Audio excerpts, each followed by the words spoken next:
before the short title, insert the following section. None of the funds made available under this Act may be used by the Department of Energy. Consent to dispense with the reading. Is there objection to the dispensing of the reading? Without objection. Pursuant to the order of the House of Tuesday, June 5, 2012, the gentleman from Arizona, Mr. Flake, and a member opposed, each will control 5 minutes. The Chair recognizes the gentleman from Arizona. I thank the Chair. This amendment would prohibit funding, for the Wind Powering America initiative under the Department of Energy. Hot air jokes aside here, nobody can say that the federal government has not been good to the wind industry.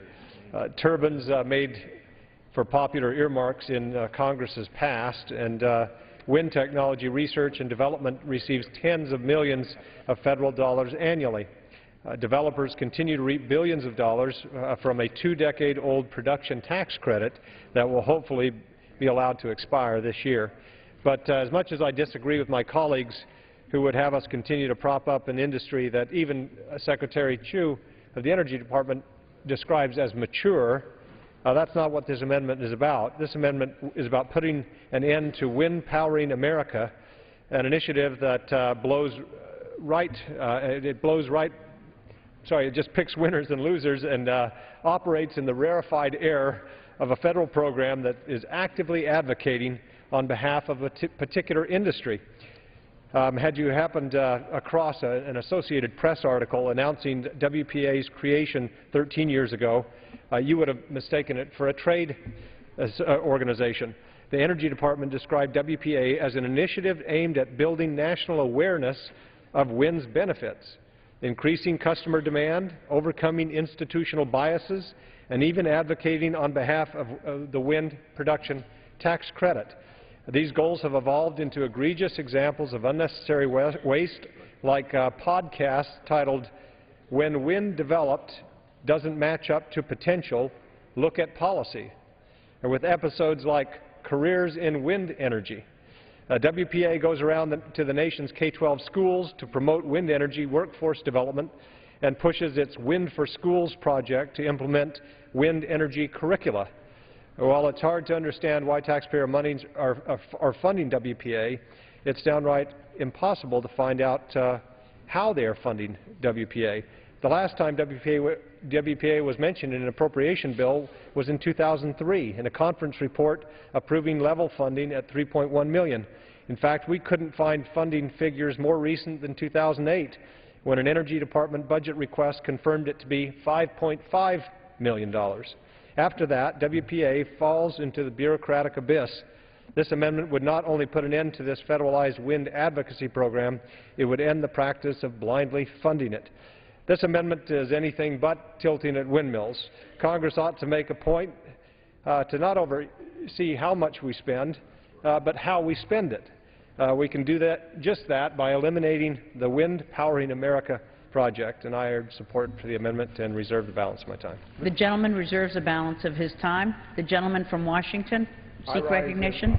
To claim the time in opposition to the amendment. The gentleman is recognized for 5 minutes. The amendment prohibits funds for the Wind Powering America program, which has been funded since 1999 to increase information sharing in support of expanding domestic wind power. Mr. Chairman, I rise to oppose the amendment. I appreciate my colleagues' continued efforts to stop inappropriate or wasteful federal spending. However, there is a distinction between improper and proper federal activities, and I believe this amendment would eliminate an example of the latter. I agree with my colleague that the government should not be funding the deployment of proven technologies, and for that reason we have significantly ramped back the wind energy program. In fact, our bill cuts the program by 25% and focuses the remaining funds on unproven technologies not yet in the market, like offshore wind. I know they don't have any of that in Arizona, but we have significant offshore wind in Washington State. There is also a proper federal role for facilitating the free flow of information where market failures prevent the efficient operation of free markets. In this case, a small program facilitates the free flow of information collected by national laboratories such as resource maps and detailed wind data. Programs like this use small amounts of federal funds to fix a market failure and get government out of the way, so that our private sector can get to the work of creating manufacturing and construction jobs here at home. We can talk about which specific parts of this program should be cut, but I cannot support its complete elimination, and I must oppose the amendment. And I would yield to the distinguished ranking member of the subcommittee, Mr. Viscoski. Appreciate the gentleman, gentleman from yielding. Indiana is recognized. I believe that there is a proper role for government where there is no private organization willing or able to fill an information need. And information is vital if we are going to improve our energy policy. This program provides a venue at a very modest cost to the taxpayers to disseminate valuable information that supports the diversification of the nation's energy supply. While I do appreciate the gentleman from Arizona's efforts to search out sources of wasteful and inappropriate spending, I disagree that this program is one of those instances and join my colleague from Washington in opposition to the amendment. I appreciate the gentleman yielding very much. The gentleman from Washington is recognized. Again, the gentleman from Arizona would eliminate this entire program. We think that's overstepping. And with that, I yield back the balance of my time. The gentleman yields back the balance of his time. The gentleman from New Jersey is recognized. Madam Chair, I move to strike the last word. Without objection, the gentleman is recognized for 5 minutes. Madam Chair, I rise in support of the gentleman from Arizona's amendment. While we may have our differences, and not all of his amendments that he's proposed have passed, he's been congenial and a class act, and I'd like to thank him. I'd like to thank him also for his continued efforts, which have been recognized on the other side, too, to fight wasteful federal spending. And I think we agree, as I think most of us, our government should not be funding the deployment of proven technologies. For that reason, our committee and our bill has significantly ramped back the wind energy program to 25% below fiscal year 2012 and focused the remaining funds on unproven technologies not yet in the market, like far offshore wind. If there are small cases where the Department is carrying out activities not appropriate for the federal government, they should be eliminated. So I salute the gentleman. I'm pleased to support his efforts, and I would be happy to yield to him, although I believe he may have some time reserved himself. If not, I yield back my time. The gentleman yields back. The gentleman from Arizona is recognized.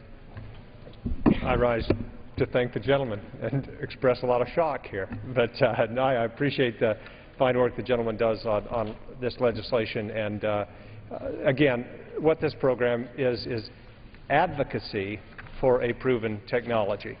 After 13 years of this program, to spend more, and we really don't understand how much each year, but it could be $5.5 million for people in the federal government on taxpayer dollars to go and advocate on behalf of wind energy.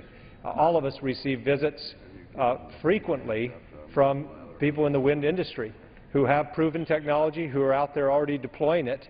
Why in the world we should continue to spend hard-earned taxpayer dollars to advocate for these programs, I just don't know. And so I thank the gentleman, the chairman of the committee, for supporting the amendment, and I urge its adoption. Yield back the balance of my time. The gentleman yields back his time. The question is on the amendment offered by the gentleman from Arizona. Those in favor say aye. Those opposed say no. In the opinion of the chair, the ayes have it. The amendment is agreed to.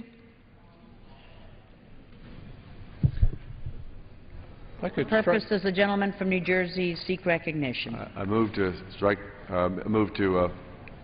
Strike the last word.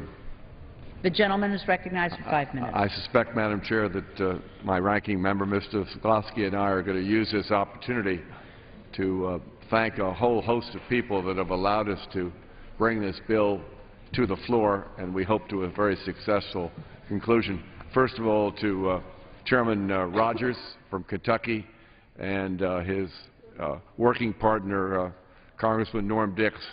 On behalf of the committee, we want to thank you for giving us full support, bipartisan support, and giving us the flexibility to have a number of hearings, to do a comprehensive approach through that hearing process.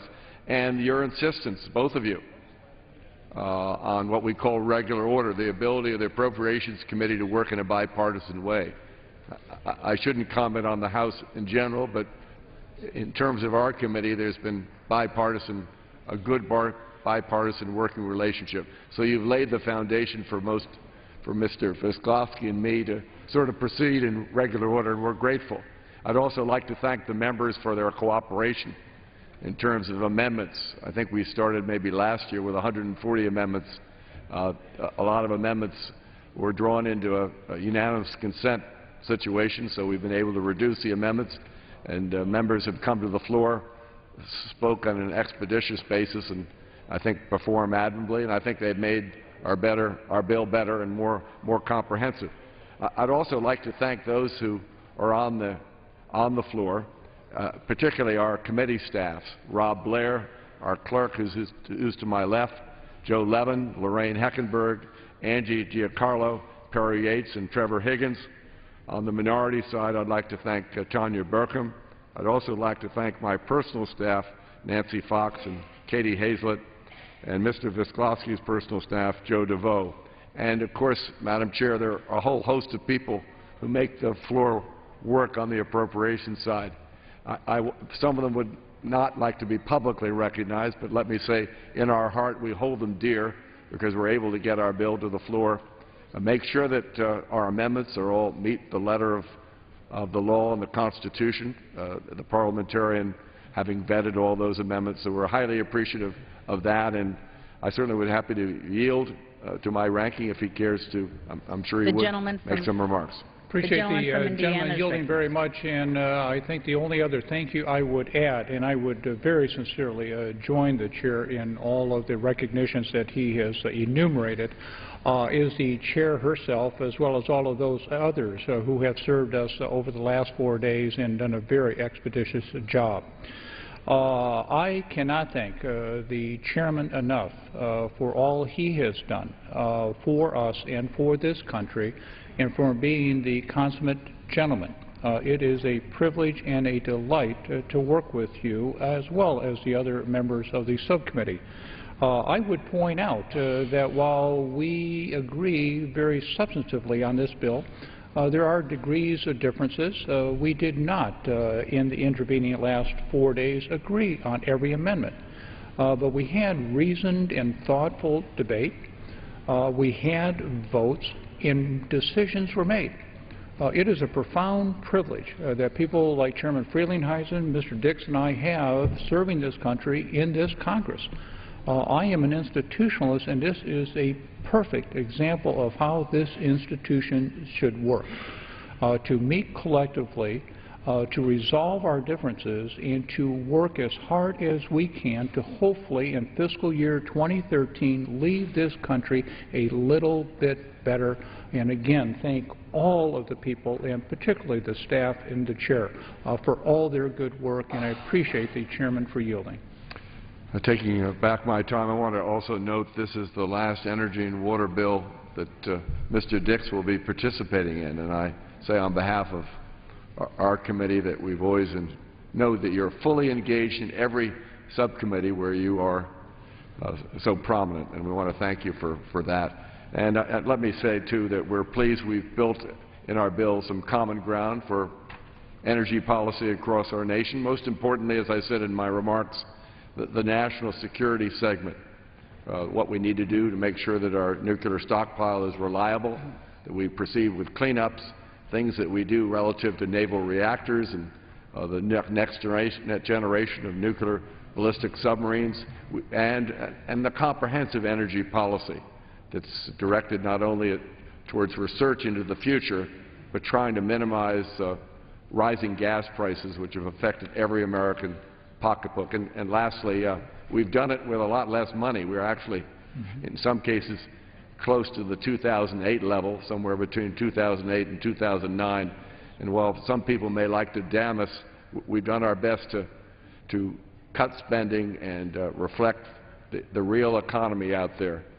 The fact that people are paying too much in the way of taxes, we have too much debt, and such a large deficit. We've done our part, and I yield back the balance of my time. Thank you. The gentleman yields back the balance of his time. Pursuant to Clause 6 of Rule 18, proceedings will now resume on those amendments on which further proceedings were postponed in the following order: an amendment by Mr. Rohrabacher of California, an amendment by Mr. Stearns of Florida, an amendment by Mr. Shimkus of Illinois, an amendment by Mr. Tipton of Colorado, an amendment by Mr. Luetkemeyer of Missouri, an amendment by Ms. Jackson Lee of Texas. The chair will reduce to 2 minutes the time for any electronic vote after the first vote in this series. The unfinished business is the request for a recorded vote on an amendment offered by the gentleman from California, Mr. Rohrabacher, on which further proceedings were postponed and on which the noes prevailed by voice vote. The clerk will redesignate the amendment. Amendment offered by Mr. Rohrabacher of California. A recorded vote has been requested. Those in support of the request for a recorded vote will rise and be counted. A sufficient number having risen, a recorded vote is ordered. Members will record their vote by electronic device. This will be a 15-minute vote.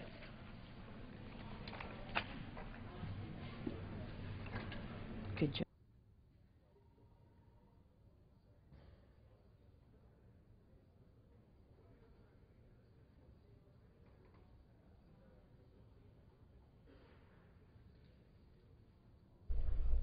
The House in a third day of debate on the fiscal year 2013 spending bill for the Energy Department and federal water projects. It's a $32 billion bill, which would increase the funding for the nation's nuclear weapons stockpile, fossil fuel programs, and nuclear energy research and development. It would reduce funding for the Army Corps of Engineers projects, Energy Department science programs, defense and non-defense environmental cleanup activities, and nuclear non-proliferation programs. Amendment debate wrapping up today, and a series of 6 amendment votes here on the floor. This first one by Dana Rohrabacher of California would prohibit the use of funds in the bill to be used for the U.S.-China Clean Energy Research Center. This is a 15-minute vote, and the following 5 amendments will be 2-minute votes. And we expect the House, after this series of votes, to move on to begin consideration of another spending bill for 2013, the Homeland Security spending bill, and votes on that and the final completion of the energy and water bill sometime this afternoon. Well, during this first vote, we're going to bring you a news conference from earlier today. John Boehner and other Republican leaders pushing for at least a 1-year extension of all current tax rates. They talked about that and other issues, along with Senate Minority Leader Mitch McConnell, speaking to reporters for about 10 minutes.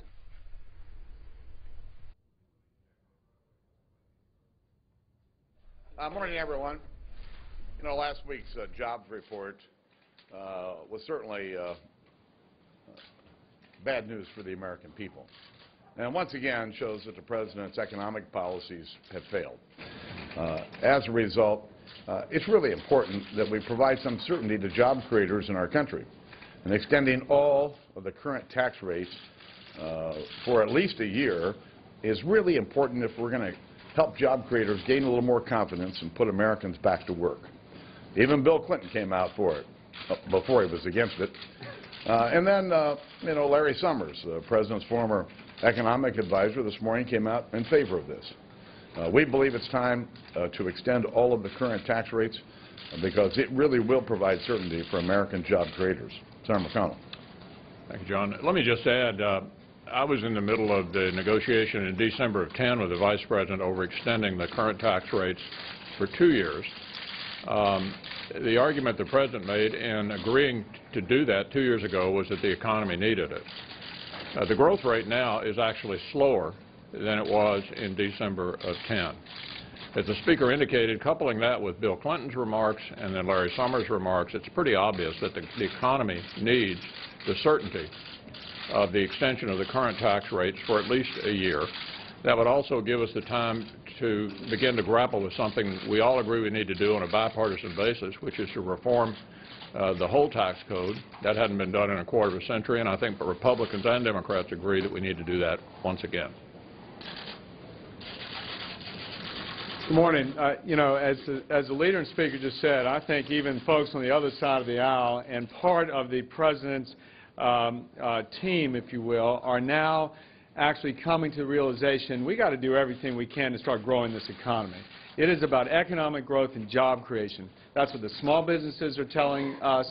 That is what working families are telling us. It's time to focus on job creation.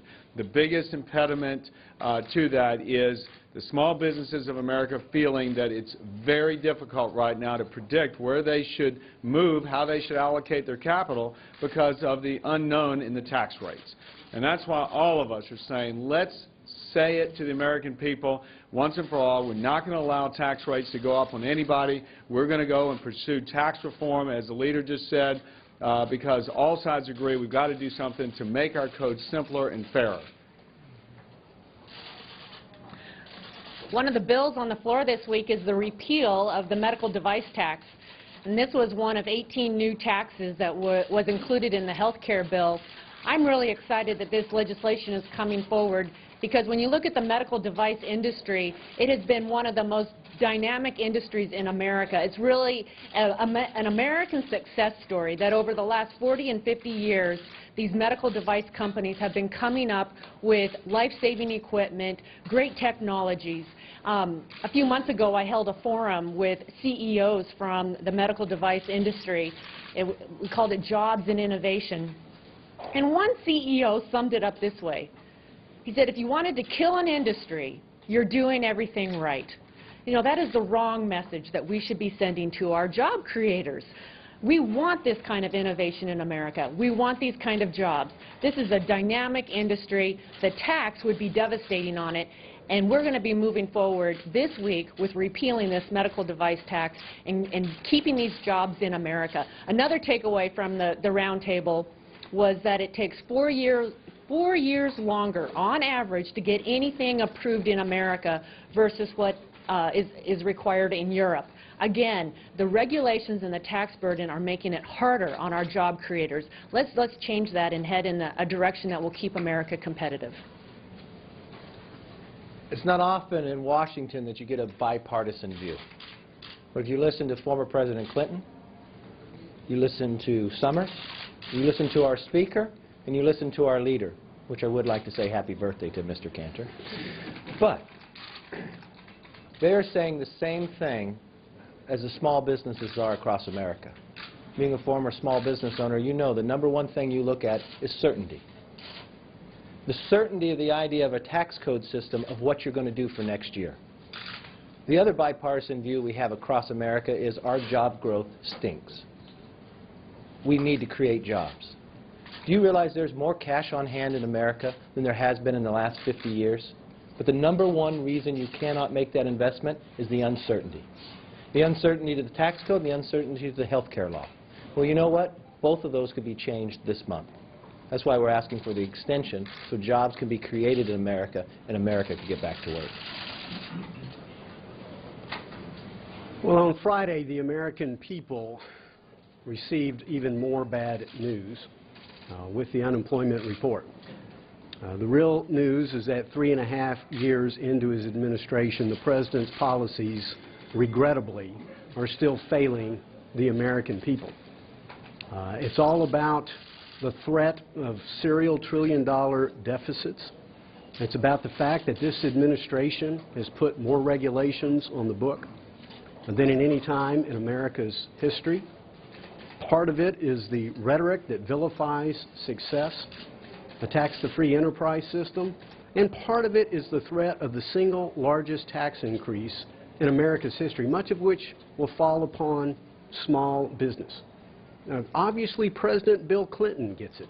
He knows in this economy you should not be raising taxes on anybody. And so it will be a good week that House Republicans move to repeal at least one portion of the president's tax increase, the medical device tax, which doesn't just impact big businesses. I have a small tool and die manufacturer in Jacksonville, Texas, employs 35 people. I went to visit his little plant, and he told me, if this law is enacted, I'm probably going to lay off half of my workers. That's a lot of people in Jacksonville, Texas. It's time to get this economy moving again. It's time to take away the specter of the single largest tax increase in America's history. Mr. Speaker, I wanted to ask you what the Walker win means for Republicans this fall. Well, I think Wisconsin's election shows that when you listen to the people of your jurisdiction, or in the case of Governor Walker, when you listen to the people of Wisconsin and you follow their will, they're going to stand behind you. They've taken some bold action in Wisconsin, and the Wisconsinites clearly support it. Do you think that is, I mean, I know the legislative agenda here, what you've done in terms of cutting, but I mean, you know what he's done. Do you think that that is the type of thing that you guys should be pursuing here? And is there more of a mandate to do this now because of the election? Listen, the American people have had it with big government and high taxes and a regulatory system that knows no bounds. And they want elected officials to take control of the situation so that American job creators could go back to doing what they do best, creating jobs. Thanks.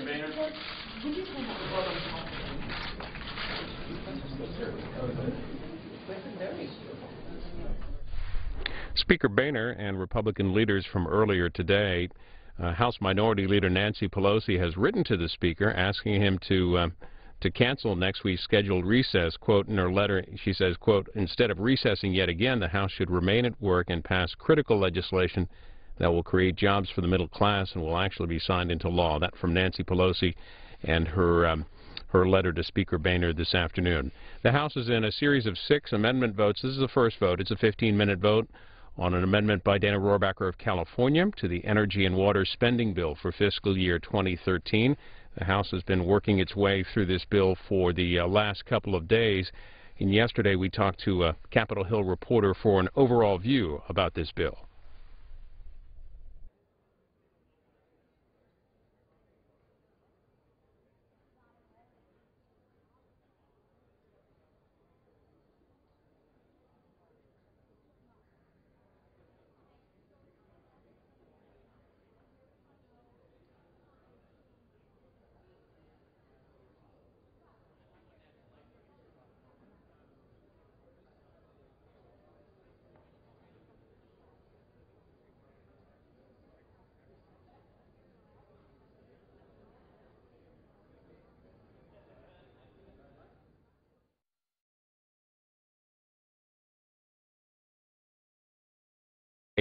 And looking at the House resuming debate on the 2013 Energy and Water Spending Bill, what are some of the key issues that lawmakers are talking about?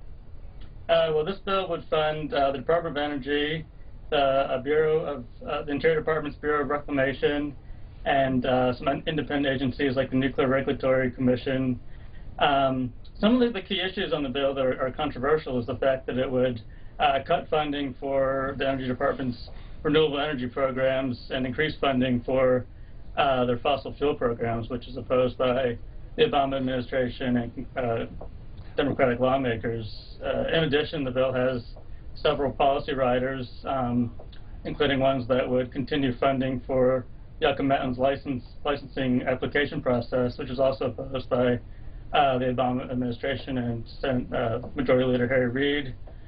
In addition, the bill contains a policy rider that would stop the Army Corps of Engineers from implementing Clean Water Act guidance and also stops the Energy Department from finalizing rules that would set efficiency standards for federal buildings. In terms of overall spending, how does the level this year compared to the 2013 and the bill that's being debated? Level for the overall bill is on par with last year's bill, which appropriated $32 billion. Not counting about $2 billion in supplemental disaster relief. So it's on par. The Senate bill would appropriate about $1 billion more. It comes in at $33 billion. What are some of you talked about policy riders, but what does the bill say about House Republicans' priorities for the energy bill? I think that it's pretty typical, and I think there's a lot of messaging, especially in election year. For the most part, Republicans in the House want increased funding for fossil fuel programs and decreased funding for renewable energy. For instance, it would cut the Energy Department's Office of Energy Efficiency and Renewable Energy, and also ARPA-E, the Advanced Research Projects Agency, which is a priority of the Obama administration and would fund transformative energy projects that wouldn't get financing through traditional mechanisms, most likely. What have we heard about the bill from Energy Secretary Chu and from President Obama? I haven't heard much from Energy Secretary Chu on this, but the Obama administration has issued a veto threat, largely because of what they call ideological and political policy riders. In addition, they're concerned about how the bill would play into the Budget Control Act and its funding levels, and there might not be enough funding left over at the end of the appropriations process for additional bills. So they're concerned about that, and that's why they issued a veto threat. A second full day of debate on the energy and water spending bill. Tell us about the tone of the opponents. What are we hearing from Democrats? Each side is offering amendments that highlight their priorities. On Friday, there was a lot of Democratic amendments that would increase funding for renewable energy programs, and also today. And Republicans are offering amendments that would bring the bill's cost down, including amendments that would take funding away from Energy Department's renewable energy programs. Where's the Senate on their version of the spending bill? And talk about the timetable for a second on this House bill.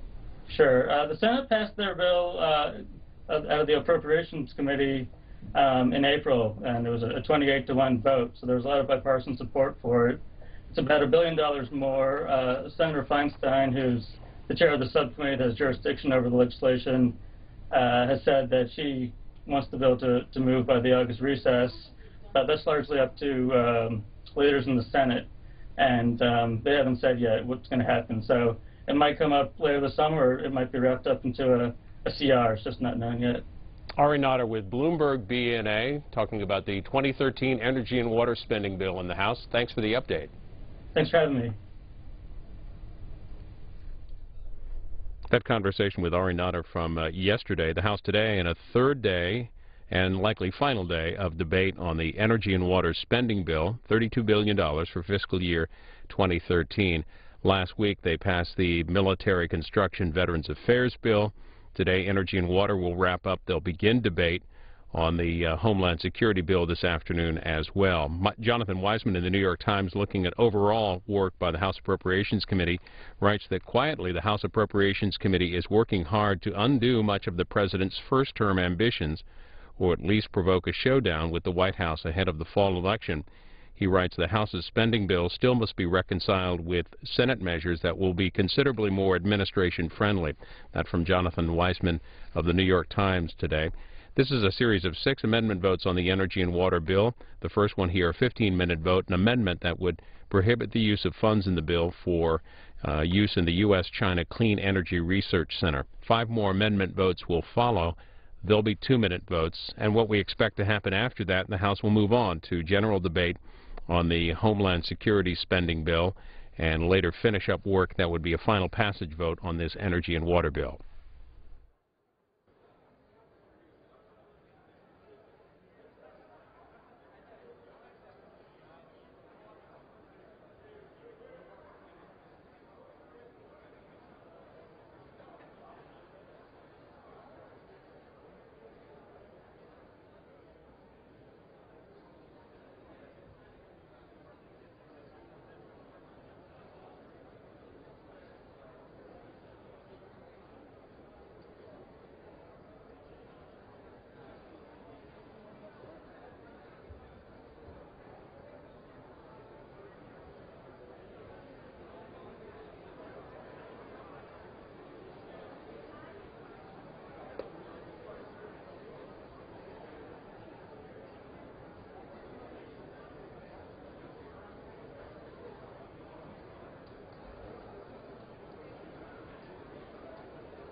nays are 229. The amendment is not adopted. The unfinished business is the request for a recorded vote on the amendment offered by the gentleman from Florida, Mr. Stearns, on which further proceedings were postponed and on which the ayes prevailed by voice vote. The clerk will redesignate the amendment. Amendment offered by Mr. Stearns of Florida. A recorded vote has been requested. Those in support of the request for a recorded vote will rise and be counted. A sufficient number having risen, a recorded vote is ordered. Members will record their vote by electronic device. This will be a 2-minute vote. Thank you.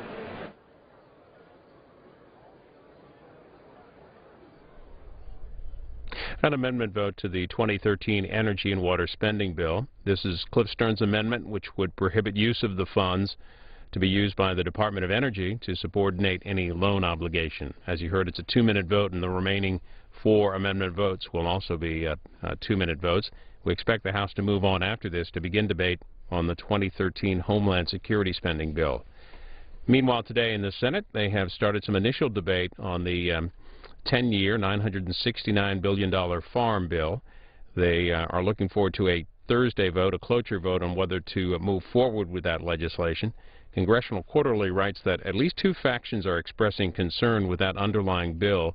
A group led by New York Democrat Kirsten Gillibrand wants to see the measure changed to reduce cuts to the SNAP program, the Supplemental Nutrition Assistance Program, before known as the Food Stamps Program. Also, they write, a group of Southern senators could also block consideration of the bill over objections to support provisions for rice and peanut growers. Debate has been off and on in the Senate today, but you can follow that on our companion network, C-SPAN 2.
On this vote, the yeas are 348 and the nays are 60. The amendment is adopted.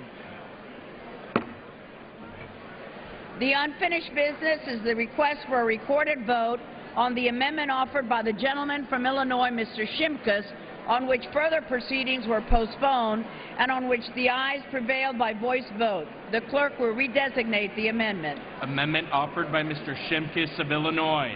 A recorded vote has been requested. Those in support of the request for a recorded vote will rise and be counted. A sufficient number having risen, a recorded vote is ordered. Members will record their votes by electronic device. This will be a 2-minute vote.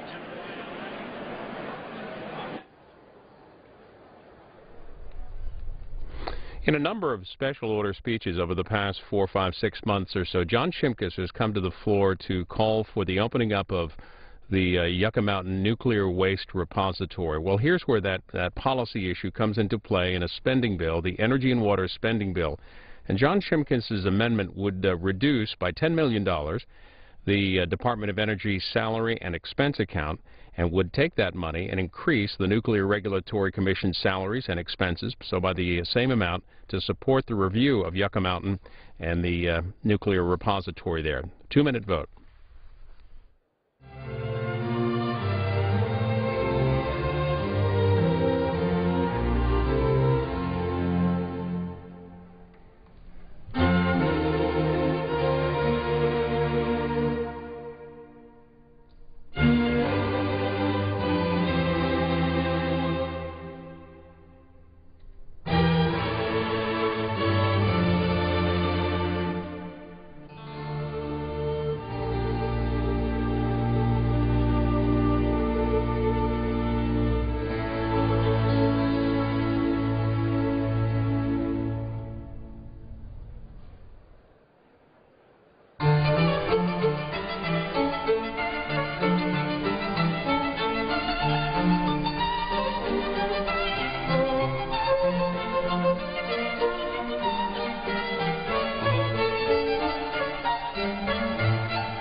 Mrs. Schmidt.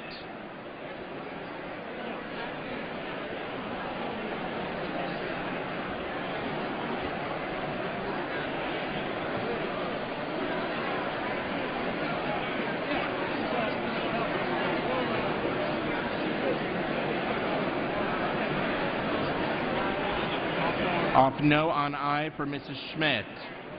Ms. Waters. Off aye on no for Ms. Waters. Mr. Brown of Georgia. Voted aye.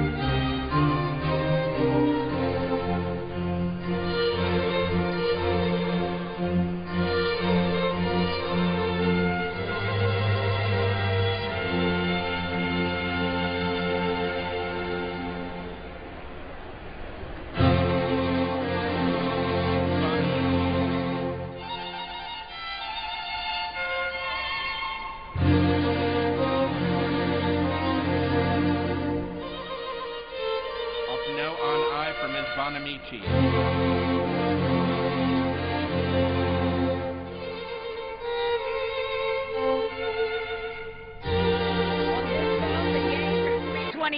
And the nays are 81. The amendment is adopted.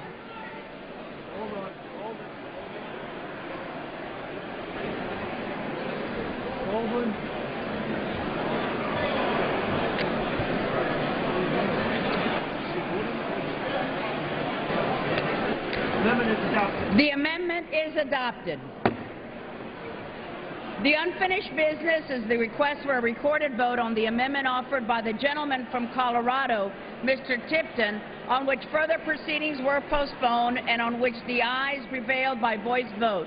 The clerk will redesignate the amendment. Amendment offered by Mr. Tipton of Colorado. A recorded vote has been requested. Those in support of the request for a recorded vote will rise and be counted. A sufficient number having risen, a recorded vote is ordered. Members will record their votes by electronic device. This will be a 2-minute vote.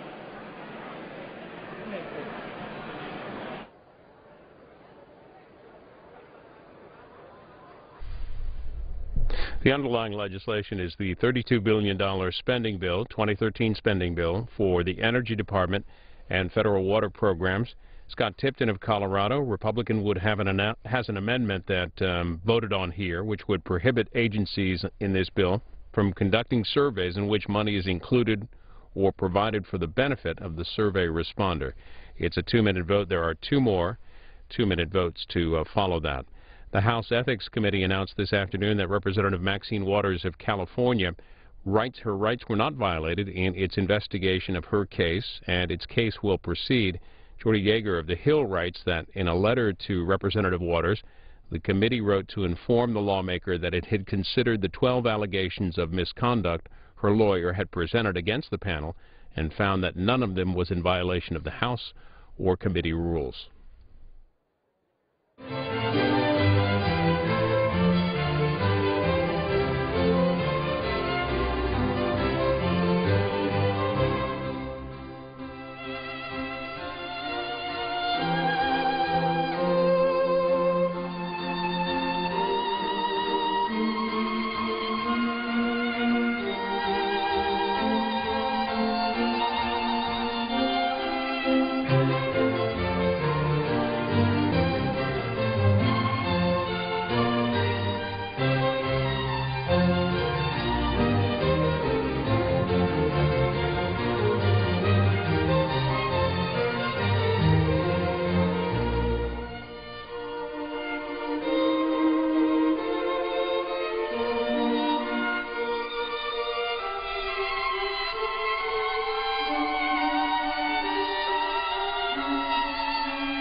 the nays are 51. The amendment is adopted.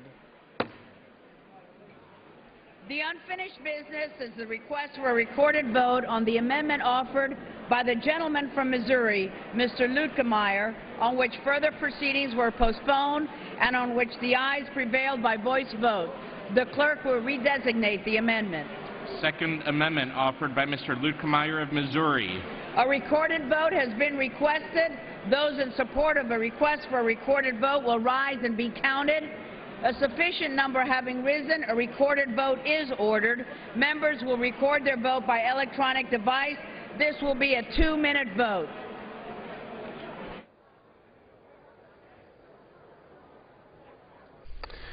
Blaine Luetkemeyer of Missouri with an amendment here which would prohibit the use of the funds in the Energy and Water Spending Bill for the study of the Missouri River projects. It's a 2-minute vote. You're seeing Florida Republican Ileana Ros-Lehtinen in the chair as the series of votes continues. Her committee, she is chair of the Foreign Affairs Committee in the House, and their subcommittee on oversight and investigation will start shortly their hearing looking at corruption in Afghanistan.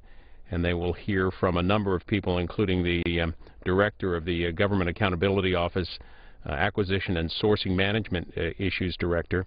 And that's coming up at 2 o'clock Eastern. We will have that live. It'll probably get underway once this series of votes wraps up. Follow that live online at cspan.org and also on C-SPAN 3.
And the nays are 168.